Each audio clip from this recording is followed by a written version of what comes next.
Jeremias 29, versículo 4. Jeremias 29, versículo 4. Daqui a pouco eu falo o tema da mensagem. Daqui a pouco eu falo o tema da mensagem.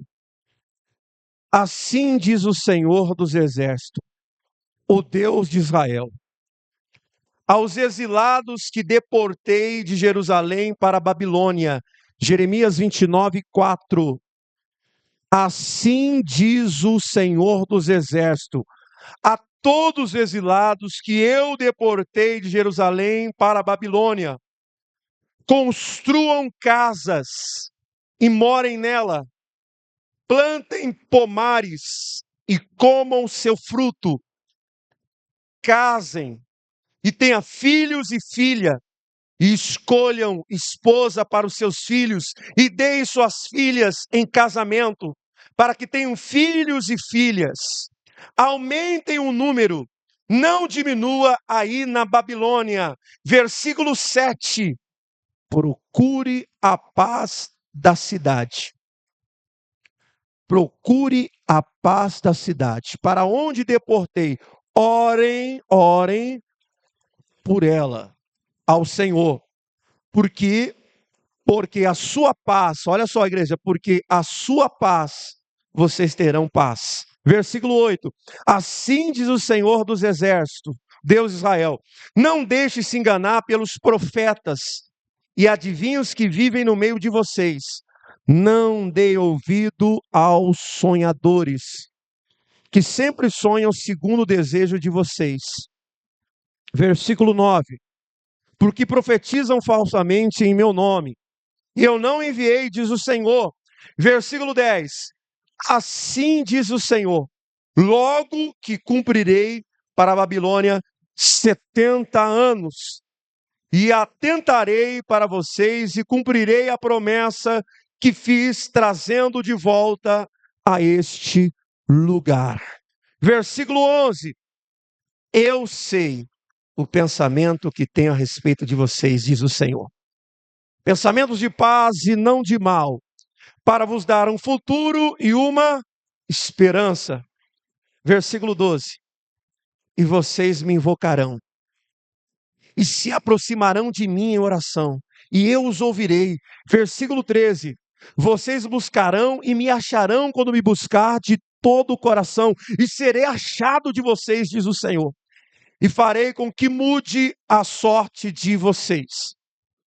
Eu os congregarei de todas as nações, de todos os lugares para onde dispensei, diz o Senhor, e trarei vocês de volta ao lugar onde mandei para exílio. Amém, igreja? É uma leitura um pouco extensa, mas aqui é a leitura de uma carta. Essa é uma carta que Jeremias escreve ao povo que está exilado na Babilônia. Esse exílio aconteceu, se você pegar na Bíblia Sagrada, às vezes até é difícil você entender, porque há uma cronologia. Não foi todo mundo de uma vez, foi partes. A cada momento que saqueava o povo de Israel, Judá, levava alguém cativo, mais um pouco. A gente tem mais noção disso no livro de Daniel e no livro de Jeremias, que o povo está em exílio. E a carta que Deus manda Jeremias escrever é uma carta difícil. Difícil. A carta é difícil de ser encarada, porque todos ali estavam sonhando alguma coisa. E o que eles mais sonhavam era sair daquele lugar. Era o que eles sonhavam. Era a vida ideal, sair daquele lugar. É o ideal. Eu não quero ficar aqui na Babilônia. Eu não quero crescer na Babilônia. Eu não quero criar os meus filhos aqui na Babilônia. Eu não vejo a hora. E isso começa a acontecer. Começa a ser profetizado por alguns profetas que ali estão no meio deles, dizendo: olha, vocês vão sair. Vai chegar o momento que Deus vai nos tirar daqui. O braço forte do Senhor está conosco. Assim como foi nos nossos antepassados, Deus será conosco mais uma vez. E todo mundo vibrava. Até que vem essa carta, dizendo assim: Vocês não vão sair daí. Vocês vão ficar aí. Preste muita atenção no que eu vou dizer para você. Você só tem 39 dias. E você escreveu nessa carta o que você idealiza. É ou não é verdade? O que seria ideal para você? O que seria ideal para sua casa? O que seria ideal para sua vida financeira, para sua saúde? Não foi o que você acabou de escrever? Eu vou te trazer para a mensagem agora, para que você sinta que ou melhor, que o povo de Israel sentiu estando dentro da Babilônia. Se tudo que você escreveu aí até agora, Deus dissesse para você, eu não vou fazer nada disso.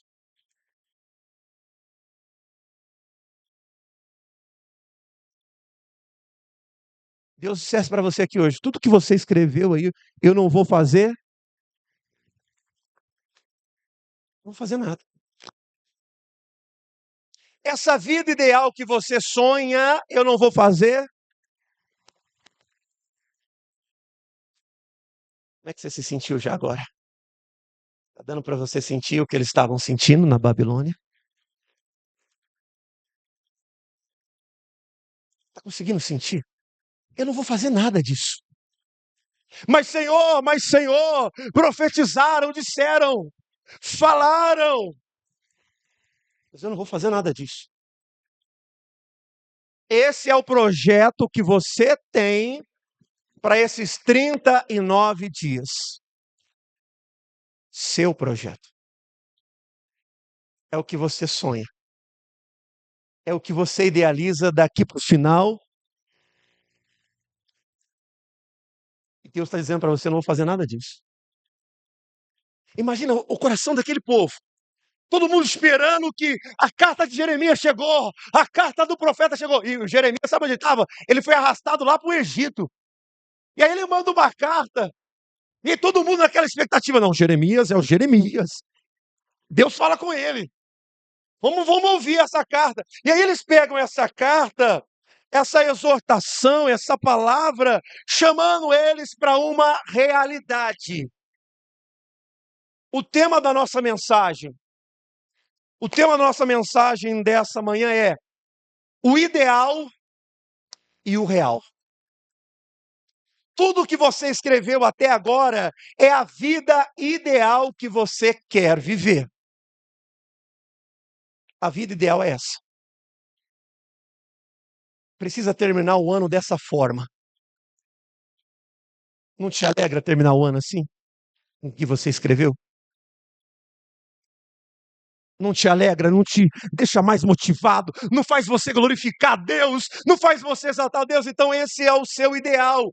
Como aquelas pessoas tinham um ideal no coração, que não era ficar na Babilônia, que não era estar naquele lugar. Tudo que eles mais queriam era sair daquele lugar.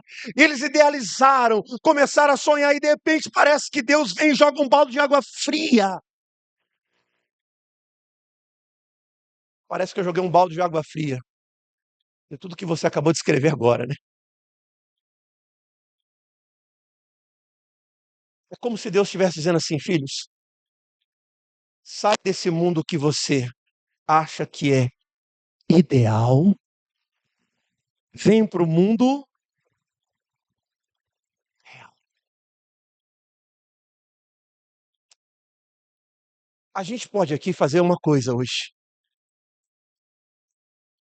A gente pode pegar essa vida ideal que a gente escreveu e jogar lá fora. Ou a gente pode pegar ela e ficar acreditando que Deus vai fazer isso aí. O que a gente quer.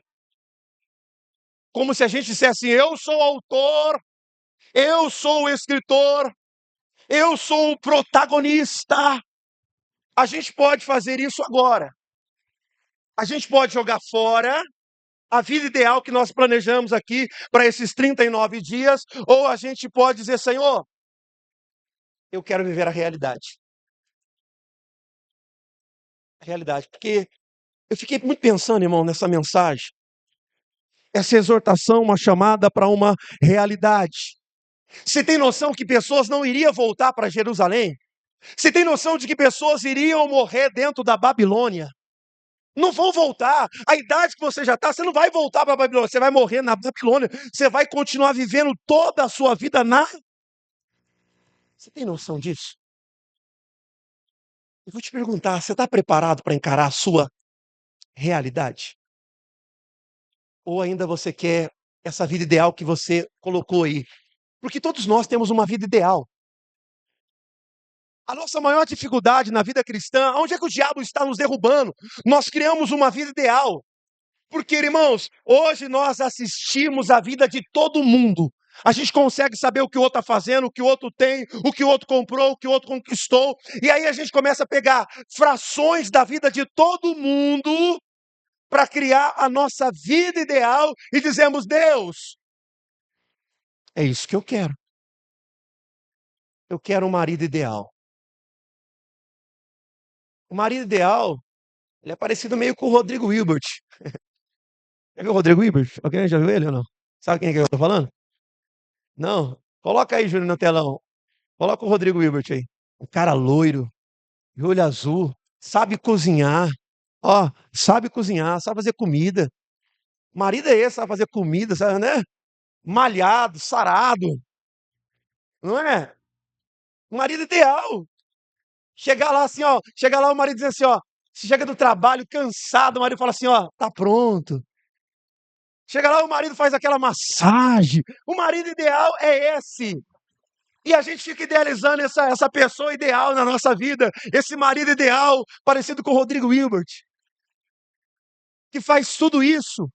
A gente quer essa pessoa ideal. A gente quer uma vida financeira ideal. Qual é a vida financeira ideal? Nossa, eu posso comprar o que eu quiser, eu posso fazer o que eu quiser, eu posso viajar para onde eu quiser. Essa é a vida financeira ideal que muitos nós idealizamos. Olha ele aí, ó. Esse cara aí, ó. Esse cara é o Rodrigo Hilbert, né? Olha aí, ó. Olha aí, eu falo, rapaz, um desse aí na minha vida. Eu queria uma mulher assim, a mulher ideal para mim, pastor. Ela tem que ser assim, assim, assim, desse jeito, dessa forma. Nós começamos a idealizar uma pessoa ideal. E aí a gente começa a rejeitar. É aqui que eu quero que você preste atenção. Muito isso aqui que eu vou falar para você. Porque toda vez que você recusa a sua realidade, você recusa também a ação de Deus. Toda vez que você recusa a sua realidade, você recusa a ação de quem? De Deus. Porque aqui começa o nosso maior problema, porque nós começamos a idealizar, sonhamos com uma vida assim, desse jeito, dessa forma, e queremos um Deus que faça isso, faça aquilo, age assim, faz meu marido ser dessa forma, ai, se meus filhos fossem assim, se minhas filhas fossem assim, se a minha empresa fosse assim, a empresa ideal, os funcionários ideais, a gente fica sonhando com isso. E isso é só o nosso sonho, é o nosso ideal. Mas não é o ideal de quem? Não é. E aí, esse convite à realidade, por que que ele é difícil? Por que que ninguém quer encarar a realidade? Porque a realidade é difícil de ser vivida. E quanto mais nós nos aprofundamos no ideal, a gente parece que se sente feliz. A gente olha assim para o marido, eu sei que uma hora Deus vai transformar esse homem, mas eu sei que uma hora Deus vai transformar os meus filhos. Mas não é esse o ideal ainda. Eu sei que uma hora Deus vai mudar a minha vida financeira, mas não é essa que eu estou vivendo. Essa que eu estou vivendo não é a minha vida que eu planejei ideal. E a gente começa a fazer isso, a dispensar qualquer ação de Deus por causa da vida ideal. Bom, tudo que você escreveu aí é porque está aqui dentro. Está aqui dentro, está no seu, a vida ideal. Então imagina que se Deus enviar qualquer coisa contra o que você escreveu, você aceita? Não aceita. É por isso que a gente age assim. Se qualquer coisa que Deus envie ou tenta fazer que não seja dentro do nosso plano ideal, Nós já criamos o plano ideal, nós já criamos o sonho ideal, o que eu quero para a minha vida, o que eu sonho, o que eu penso, eu já criei tudo aqui. E qualquer coisa que Deus mandar para mudar a sua realidade, você não vai aceitar. E é por isso que tem muitas mães que não conseguem amar mais os seus filhos. Sabe por que você não consegue mais amar o seu filho? Porque quando você olha esse menino cheio de tatuagem, a cara tatuada, pescoço tatuado, esse não é o filho ideal. Quando você olha para essa menina, meu Deus, olha a roupa que ela usa, olha o jeito que ela se veste, não é a filha ideal. Quando você olha para o seu marido, por que você não consegue amar mais o marido? Por que não consegue mais amar a esposa? Porque nós idealizamos uma pessoa. E essa pessoa ela não existe, é nós que idealizamos. E aí a gente não consegue mais amar. Eu não consigo amar essa mulher. E aí a gente entra em duas coisas que acontecem quando a gente precisa ir para a realidade. Quando a gente precisa ir para a realidade, ou a gente entra na nostalgia ou na melancolia. Nostalgia ou o que é nostalgia? Saudade do passado. Sabe aquela saudade que bate e você fala: como eu gostaria que esse menino fosse diferente. Pastor, esse menino não era assim. Sabe, ele era respeitoso, era atencioso, era isso, era aquilo. Esse menino que está aí, ele é seu filho. Não, não, não, não, não, esse menino que está aí, a gente não gosta mais dele. A gente fica com saudade daquele filho que era assim. Foi igual minha irmã falou, pastor, eu não queria esse menino isso aí, não. E aí você olha aquele olhar de desprezo, esperando que aquele menino precisa ser o que você idealizou. E qualquer ação de Deus fora desse ideal seu, você não aceita. Você não aceita. E nós começamos a criar a nossa nostalgia. Porque viver a realidade é nostálgica. A gente olha assim e fala assim: nossa, que saudade daquela época, lembra? Daquela época. Ai, você podia voltar a ser aquela pessoa, você podia voltar a ser aquele ser. Ai, eu tenho saudade daquela época. A gente era junto, era isso, era aquilo outro. Nostálgico. Já viu um irmão nostálgico? O irmão nostálgico, você conhece ele quando ele começa a falar do, lembrança do. Naquela época, na nossa época era diferente, agora é essa época aqui, essa época de agora. Lembra que eu falei algumas mensagens atrás? Que o dia mais importante da nossa vida é o quê? Hoje. Só que nós, quando vamos para a realidade, nós vivemos nostalgia. E a nostalgia destrói a gente. Nós ficamos lá no passado, lembrando daquela época, ou a gente vive uma melancolia, a saudade daquilo que nunca foi. Nunca foi. E a gente fica lá sonhando com aquilo, sonhando, sonhando e a gente fica sonhando, se eu não tivesse feito isso, era para estar assim já era para mim estar lá. A gente vive essa melancolia e é isso que está atrapalhando toda a ação de quem? Porque nós vamos proteger os nossos ideais, a nossa vida ideal, nós começamos a proteger ela, nós começamos a dizer assim: Deus, isso aqui não. Porque imagina, irmãos, imagina se Deus falasse para José: José, você teve um sonho, não teve? Escreve o teu sonho aí, escreve o teu sonho, José. Eu escrevi meus sonhos. Olha, está tudo aqui escrito. Eu escrevi, olha, eu sou o sol, os meus irmãos se curvam, eu sou o grande feixe, os feixes menores, meu irmão se curva. Olha que sonho lindo. Mas a realidade foi essa? Não foi, foi diferente. Então eu estou te convidando hoje a jogar fora tudo o que você projetou de ideal. É você que escolhe.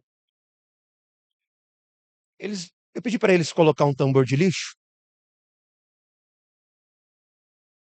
e eu convido a você a fazer isso. Mas é uma escolha. Ninguém é obrigada.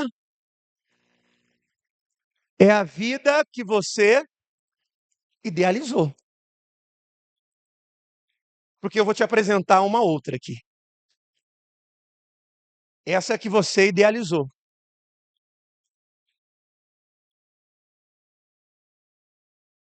Tem coragem de jogá-la fora? A que você idealizou? Aqui eu idealizei, pastor, olha, é assim, assim, assim. Essa é a que você idealizou. A que o povo de Israel idealizou era fora da Babilônia, não dentro da Babilônia. E eu vou te despertar para uma coisa também, porque o texto fala assim: não acredite neles, porque o que eles profetizam é sobre os seus desejos. Eles sonham aquilo, eles proferem palavras, porque, irmãos, por isso que eu quero que você entenda.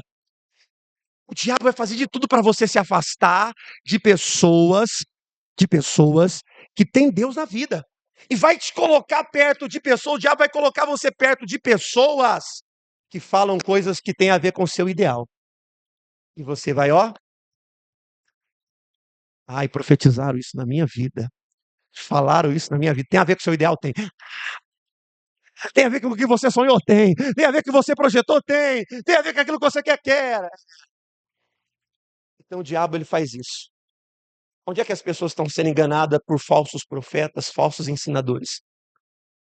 Porque essas pessoas fazem você acreditar nessa vida ideal que você planejou, não é a que Deus, a que você é o autor, a que você é o protagonista dela.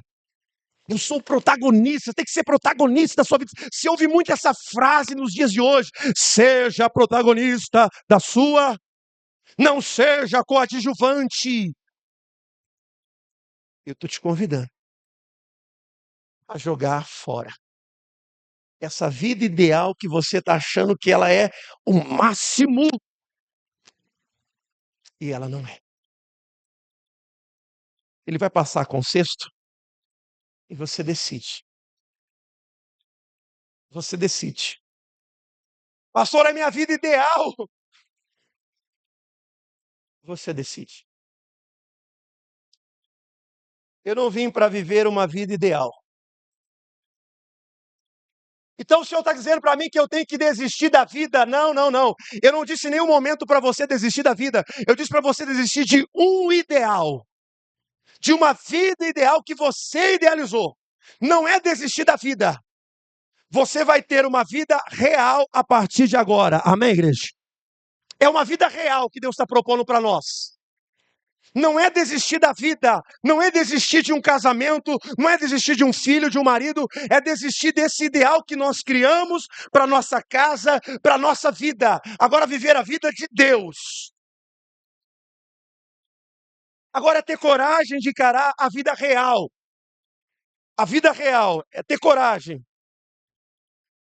E isso é possível? Sim. Isso é possível. Olhe para mim, irmãos. O Salmo 37, versículo 5, só é possível se você entender isso aqui, ó. Entrega o teu caminho, entrega. Ó, não é mais a sua vida, não é mais o seu caminho, é dele. Quem está entendendo isso aqui, diga glória a Deus. Só é possível, só é possível, só é possível viver a realidade de Deus na nossa vida se houver uma entrega. Se houver uma entrega, entrega. Ó, tira essa frase, vou colocar Deus à frente. Não é sobre colocar Deus à frente, é entregar. Não é mais meu o caminho é dele. Confia nele. No demais, tudo ele vai fazer. Eu entreguei, não é mais, eu não quero, eu não vou agarrar mais esse caminho. Eu não vou mais idealizar isso. Porque eu entreguei o meu caminho ao Senhor. Então olhem para mim, irmãos.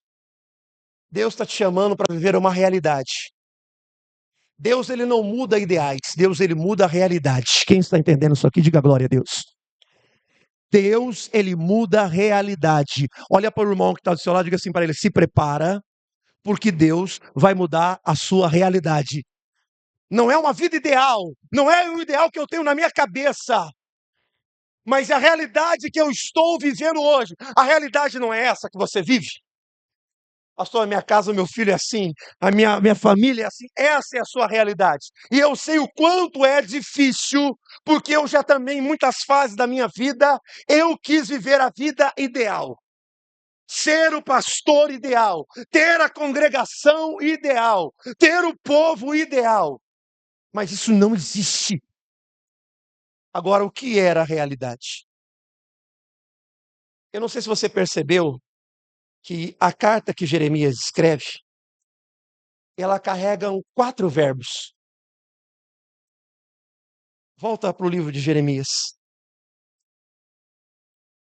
Carregam 4 verbos. E o primeiro verbo está dizendo assim: construa casa. Construa.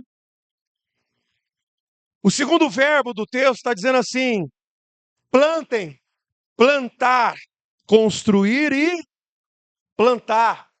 O terceiro verbo de ação é casar. Casar. E o quarto verbo é buscar. Você parou para analisar isso? Qual era a realidade que Deus estava mandando o seu povo nessa hora? A carta tinha um endereço para a realidade que eles estavam vivendo. E eles precisavam deixar a vida ideal para viver a vida real. A vida que eles idealizavam não era estar na Babilônia, mas era voltar para Judá, voltar para Jerusalém, voltar para a nossa terra. E aí Deus fala assim: não é isso. A realidade que você precisa encarar está dentro desses 3, ou melhor, desses 4 verbos. 4 verbos. Talvez nem para todos são esses 4, mas às vezes um só, para você encarar a sua realidade. Eu quero que você preste atenção também que esses 4 verbos, eles trazem uma conotação muito forte, porque são verbos que se referem a compromissos de longo prazo. Verbos que se referem a compromissos de longo. Construir é rápido ou é demorado? Demorado. Não é? Plantar é rápido? E depois colher o que se plantou. Não é tipo, joguei lá, ó, joguei lá e ó. O Senhor disse: plantem e vocês vão comer desse fruto. Ó, casem-se, arruma alguém para casar. Dê as suas filhas em casamento. Se multipliquem, ó, se multipliquem. Não diminua. A gente não, o projeto de Deus não é diminuir, é aumentar, multiplicar os casamentos, filhos, aumenta a família. Esse é o projeto. E busquem. Você percebe que todos eles têm conotação de longo prazo. Que, como se dissesse, não vai ser uma coisa instantânea. Não vai ser uma coisa rápida, ó, orou, aconteceu. Longo prazo. E aí eu quero perguntar para você aqui hoje: será que você está pronto para encarar o longo prazo? Porque talvez até agora você viveu esse longo prazo por causa dessa ideologia que você criou. O ideal, a vida ideal, a casa ideal, o casamento ideal. E agora Deus está te convidando para viver essa outra realidade. E eu fiquei pensando muito sobre isso, porque esse verbos também que fala sobre produtividade. A cada um desses verbos está dizendo uma ação. Construir, alguém tem que fazer alguma, não é? Plantar, alguém tem que fazer alguma. Casar, alguém tem que fazer alguma. Buscar, alguém tem que fazer alguma. Você percebe que todo momento esses verbos que foram norteados são verbos de longo prazo e são verbos de produtividade. Não é uma coisa, fica parado. Ó, fica aí parado e vai dar tudo certo. Uma hora você vai colher o que você plantou. Não, é ação. E aí eu fiquei pensando muito sobre isso, sobre encarar essa realidade, sobre viver mesmo. Porque deixa eu dizer para você, irmãos, a gente serve um Deus que ele faz muito mais do que pedimos ou que pensamos. Amém? Tudo que você pensou para a sua vida, tudo que você pensou para a sua casa, tudo que você idealizou, olha, é maravilhoso. Mas existe um Deus que faz muito, muito mais. Isso é o que você idealizou, isso é o que você sonhou, isso é o que você quer. Ele está dizendo assim: se eu for pelo seu ideal, eu estou fazendo muito pouco. Está vendo como que a gente ainda não aprendeu a confiar em Deus? Não aprendemos ainda. A gente fica com medo parece que Deus vai estragar a nossa vida. Parece que Deus vai estragar a minha vida. Por que que há tanto litígio entre pai e filho? Porque o pai fala assim: eu idealizei uma vida para você, meu filho. E aí você vê o filho andando por um caminho completamente de... Por isso que há tanto litígio. Há tanta guerra entre pai e filho. Porque o pai idealiza uma vida para o filho, mas o filho não consegue confiar no quem? Parece que o pai quer estragar. Meu pai não entende, eu quero curtir. Meu pai não entende, ele não sabe nada. Ele quer que eu tenha uma vida chata. Não é assim? E a gente, às vezes, quando vem para a igreja, faz a mesma coisa com Deus. E aí eu olho para algum desses verbos. E a primeira coisa que esse verbo diz: construam casas. Essa palavra construir significa dar existência ao que não existe, dar existência àquilo que não é, transformar projetos em realidade. Então, construir é dar existência ao que não existe. Então, veja só, você está agora na sua realidade, ó, sua realidade. Agora é não é o que eu idealizo, é a realidade. Então, na minha realidade, o que eu preciso construir? O que eu preciso construir é a minha realidade. Esquece o que você idealizou, você jogou fora. Amém, irmãos? Você já jogou fora. Eu idealizava tanta coisa. O que você precisa construir nessa realidade? Porque é sobre isso que o Senhor está falando com os exilados da Babilônia. Gente, vocês vão precisar construir. Talvez algumas pessoas aqui precisam construir uma vida espiritual. Uma vida espiritual nova. Talvez alguns aqui precisam construir um novo caráter. Precisam construir uma fé firmada na palavra. Você está vendo que o que Deus está pedindo para nós aqui hoje? Eu estou dizendo para você, nós só temos 39 e o quanto você estará disposto a construir. Porque existem pessoas, irmãos, que a gente vai ver ao longo do caminho, que querem pegar tudo pronto. Tem pessoas que querem pegar tudo pronto. E esse é o maior problema de hoje em dia. As pessoas acham e acreditam que vão pegar tudo. Vai. E aí Deus está te chamando para você assim, filho, o que você precisa construir? Que não foi construído. Porque não adianta qualquer coisa que eu vou tentar fazer, você me inibe, porque você acha que não precisa ser construído nada. Nós começamos a afastar Deus da nossa vida a partir do momento que não acreditamos. Porque veja, o texto começa dizendo assim: assim diz quem? Assim diz quem? Você vai reparar essas palavras constantemente. É o Senhor que está falando. É o Senhor que está dizendo. Você acredita naquilo que Deus está falando? Se você acredita naquilo que Deus está falando, comece a construir. Amém, igreja? O que não tem, comece a construir. Comece a construir proximidade no seu relacionamento. Comece a construir de volta. Você está tão longe do seu marido, tão longe da sua esposa, tão longe dos seus filhos. Constrói proximidade. Essa é a sua realidade. Construa essa conexão de novo. Não fique esperando que seu filho seja aquele que você idealizou, mas aquele que Deus quer construir agora. Amém. o que Deus quer construir agora. Essa pessoa. Não é a pessoa que você idealizou, é a pessoa que Deus quer construir. Amém, irmãos? Os filhos que Deus quer construir, a esposa que Deus quer construir, o marido que Deus quer. Não é mais o marido ideal. Esquece o marido ideal, esquece a esposa ideal. Se concentra agora naquela pessoa que Deus quer construir dentro da sua casa. Então, quando a gente falar sobre construção, pensa nisso. Segunda coisa que o Senhor pediu: plantem pomares. Plantem pomares. Plantem. Vocês precisam plantar. Toda colheita começa com uma semente. Toda colheita começa com uma.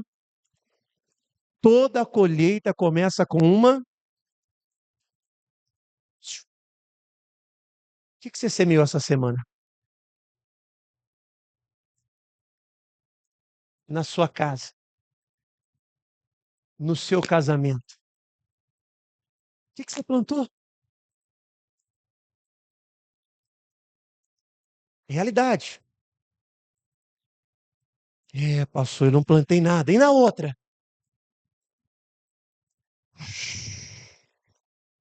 Também nada. E na outra?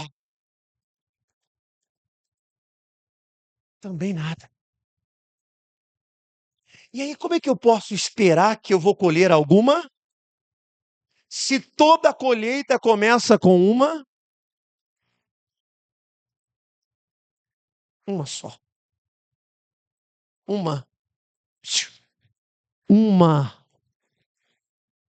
só. Deus está pedindo, joga um monte de semente, joga um monte de semente que vai nascer. Não, uma. O que eu estou abortando? Por que eu estou abortando a minha colheita? Porque eu não estou plantando. É a lei da semeadura. Você planta, você o que, igreja? Colhe.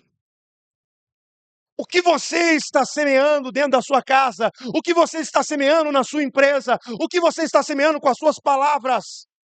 Com as suas ações? O que você está semeando? Você está dando para você entender o que Deus estava pedindo para os exilados? Plantem. Comece a plantar, comece a lançar uma semente, porque vocês vão comer desse fruto. Quem está entendendo isso aqui, diga glória a Deus. Se você não gosta do que você está colhendo, eu convido a você a mudar o que você está plantando. Eu te convido a fazer isso. Eu não estou gostando do que eu estou colhendo. Realidade. Então muda o que você está. Muda isso. Joga semente. Essa semente que você está jogando, ela traz isso. Muda a semente. Se você não está gostando, o que você pode fazer? Mudar a semente. Não adianta eu estar jogando lá erva daninha, erva daninha, então joga erva daninha, semente de erva daninha, e esperar colher morango. Está dando para você entender o que está acontecendo na tua vida e o que você vai precisar fazer daqui para frente? Começa a jogar semente. Todos os dias eu estou semeando. Todos os dias eu estou semeando. Todos os dias eu estou. Não é o que diz a palavra de Deus? Aquele que leva o quê? A preciosa chorando. Porque tem semeadura que é dolorida. Tem semeadura que dói, é difícil, gera lágrimas. Mas ele diz: voltarão com os feixes. Dói. Semear dói ou não dói? Dói. Você semeia amor e recebe o quê? Desprezo. Semeia amor e recebe o quê? Dói. Dói ou não dói? Chora. Você investe, nem obrigado tem. E aí chega uma hora que a gente fala assim,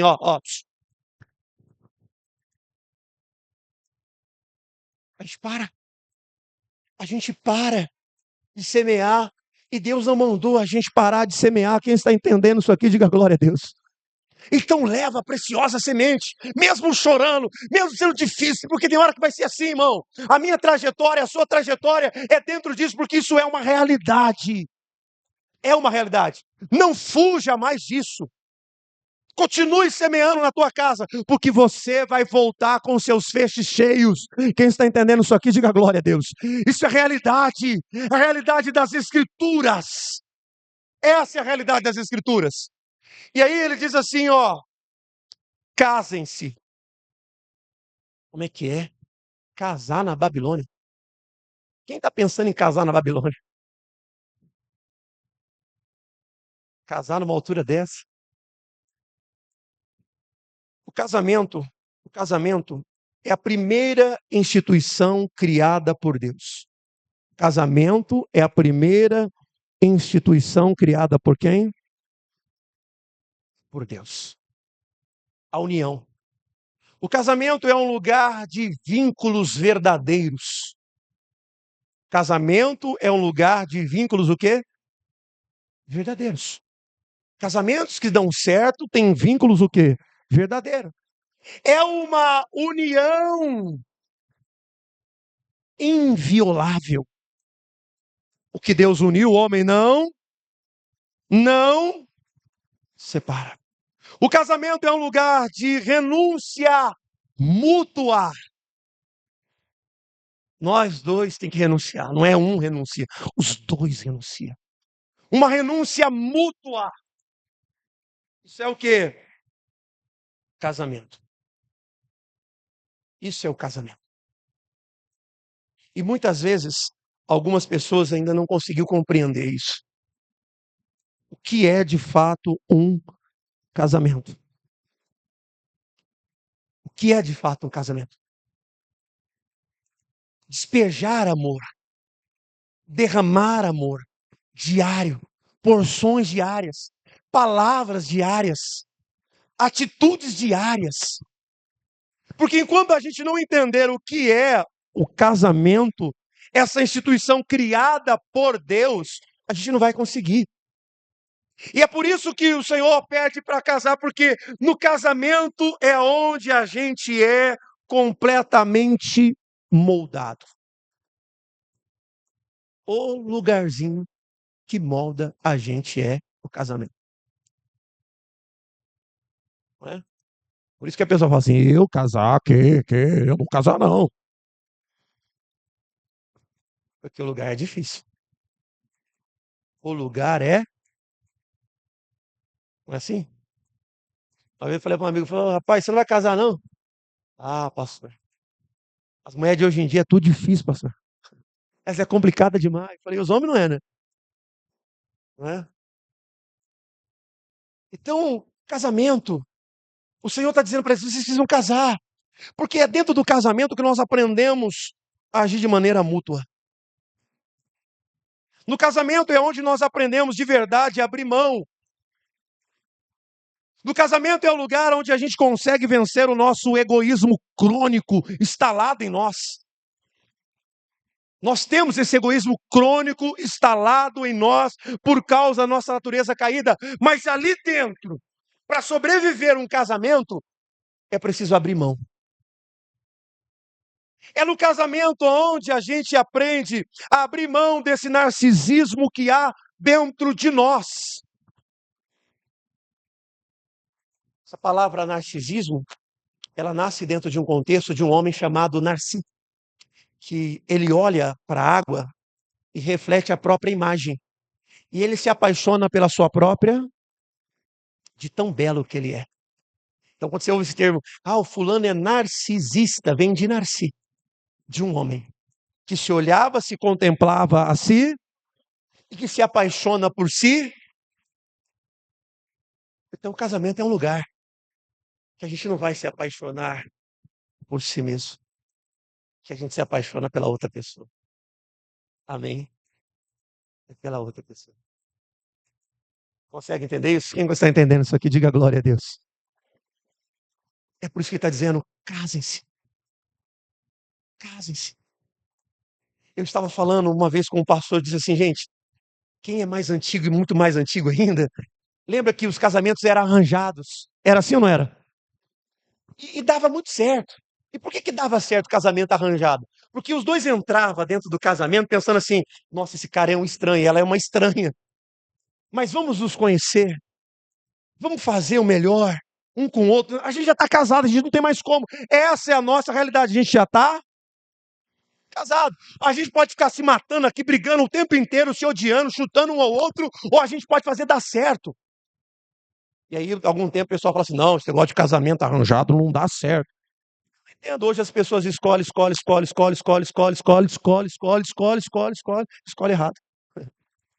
É ou não é verdade? Não é? Escolhe. Não, pastor, estou escolhendo. Você está escolhendo a pessoa ideal, não real. Falei.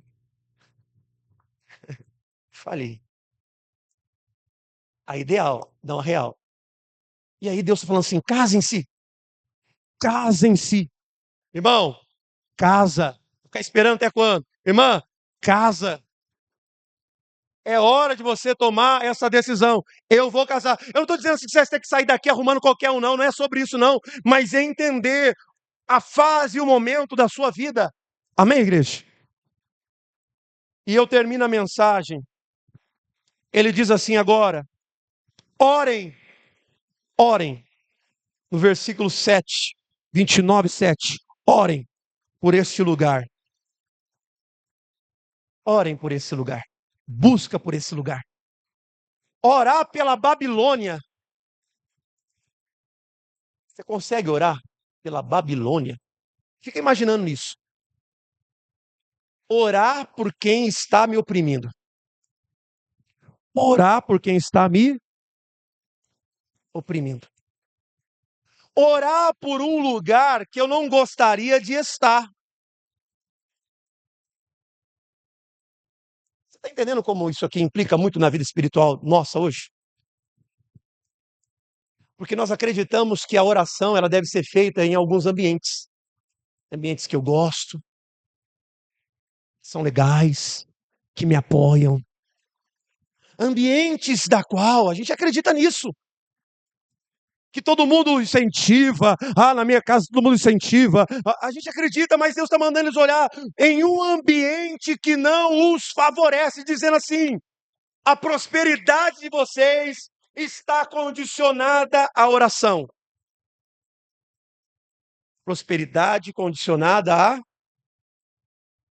se não orar, não prospera. Se vocês não ficarem em paz com essa turma aí, essa turma é de briga, os caras é de briga. Os caras é de briga. Se eles não prosperar, vocês não. Isso aqui foi a maior crise de Abacuque. Não sei se você já leu o livro de Abacuque. O livro de Abacuque, ele entra em crise. Sabe por que ele entra em crise? Ele fala assim: Senhor, como é que pode o Senhor usar gente pior do que a gente para corrigir a gente? Como? Você olha no livro de Abacuque, ele está em crise. Ele fala assim: como? Usar alguém pior do que eu para me corrigir? Dá uma perguntada para o irmão: você aceita a realidade ou não? Hã? Aceita ela ou não? Te machucou isso? Aceita alguém pior do que você para te corrigir? Já viu essa frase? Quem é você para me corrigir? Quem você pensa que você é? Você não dá nenhum exemplo. Já viu essa frase? Você não tem moral para falar comigo. Você já viu essa frase? Não. Você não tem moral. Você não é pessoa indicada. O que você pensa para falar? Você faz tudo errado. Você faz tudo errado. E o Abacuque está em crise, irmãos. Como é que ele fala assim: Deus, o Senhor é tão puro.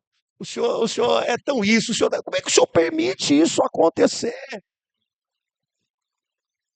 Como? Como? Você está dando para você poder entender a gravidade disso aqui? Ele está falando do exílio da Babilônia. Ele falou: eu vi tudo isso aqui acontecer.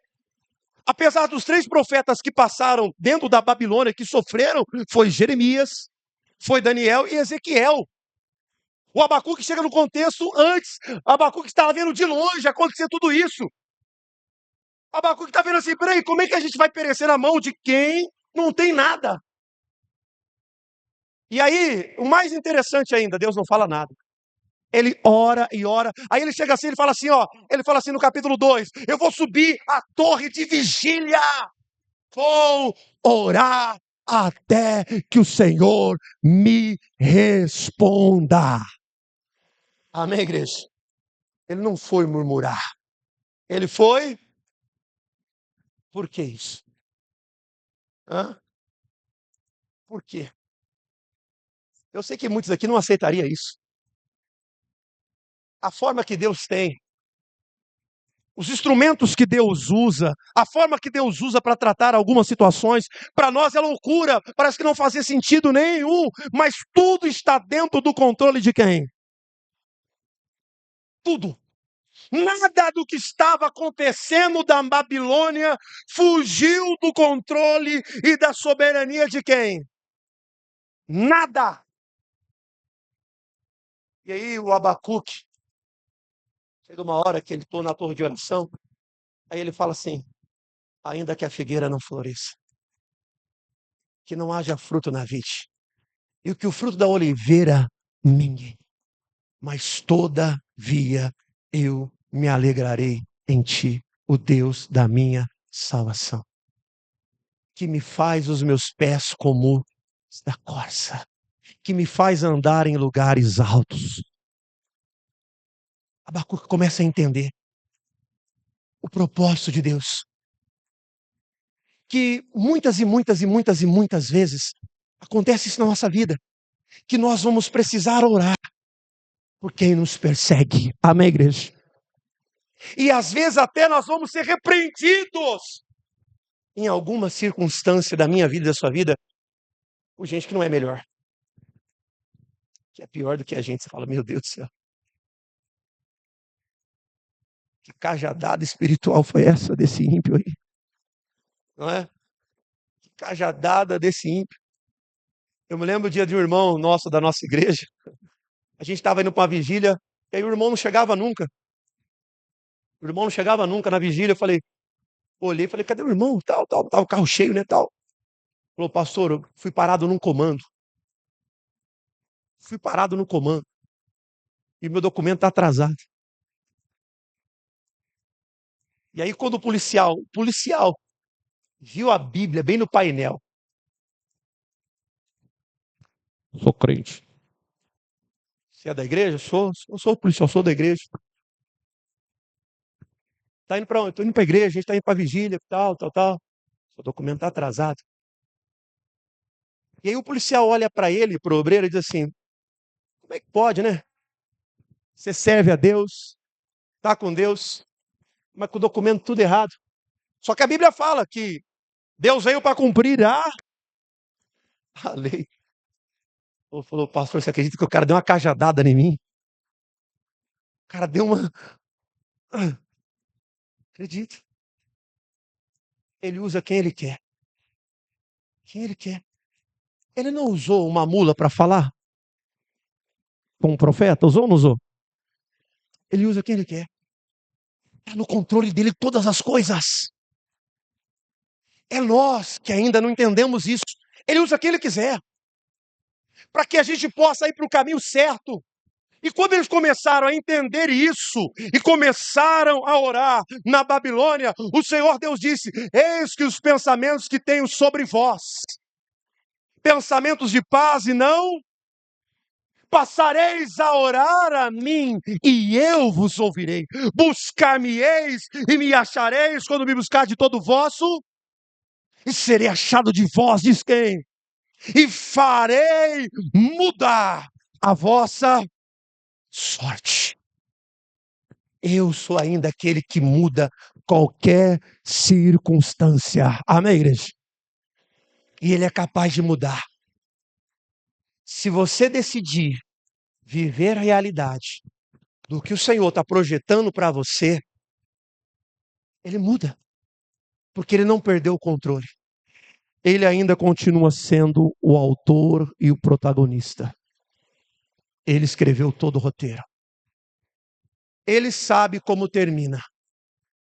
Ele pode dar um futuro diferente, cheio de esperança para você. Amém, igreja? Ele pode projetar a sua vida muito melhor do que você projetou até agora. Ele pode fazer muito mais do que você está sonhando. Muito mais. A única coisa que você precisa entender é isso. Entrega. Entrega tudo. Entrega o teu caminho, Senhor. Confia nele. Do demais, tudo ele fará. Amém. Vamos aplaudir Jesus muito forte.